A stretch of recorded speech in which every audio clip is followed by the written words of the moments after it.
তুমি আমারে ফোন করছো যে সারফরাজের বাবা অসুস্থ, তুমি একটু মানে দোয়া করে দিও, দোয়া পড়ায় দিও। আমি ঠিক আছে, আমি বলছি হ্যাঁ দোয়া করাই দিব না, সমস্যা নাই। তোমার চাচা ফরেন ইন্সপেক্টর কিশোরগঞ্জে চাকরি করে, তুমি আমার রাত্রে 9টা 8:30 9টার দিকে ফোন দিছো যে একটা গরু কিনা দরকার, চাচারে বলছিলাম। এই তো সেদিনের ঘটনা, সেদিনের ঘটনা। আমি তোমার ছবি পর্যন্ত পাঠাইছি, যখন তুমি পাগলা মসজিদের সামনে ফকির মিছিল যারা ছিল ওদেরকে তুমি খাওয়াইতে চাও।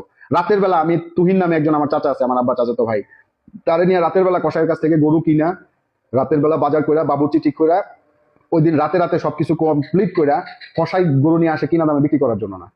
এই রাত্রে 9টা 10টার সময় যায়, আমি গরু কিনে নিয়ে আসছি শুধুমাত্র আমারে দেখে, আমারে রেসপেক্ট করে সে আমারে দিছে ওই দিনের বিজনেস মার্ট দিয়া, কিনা দামে সে আমার গরুটা দিছে, দিয়া জবাই করে সারা রাত বসে থেকে। আমি তো তোমার কাছে এই টাকার জন্যই করছি, তাই না? লক্ষ লক্ষ টাকা দিছো একটা গরু জবাই করে ইয়া করে ট্রাক্টরে করে নেয় যায় দিয়ে আসার জন্য, দিছো না? হ্যাঁ, তুমি আমার অ্যাকাউন্টেও না, আরেকজনের অ্যাকাউন্টে আমি তোমার, কারণ এই ধরনের অ্যাকাউন্ট আমার নাই। এই আরেকজনের অ্যাকাউন্টে গরুর টাকা বাজারের টাকা মিলায় কত টাকা জানি তুমি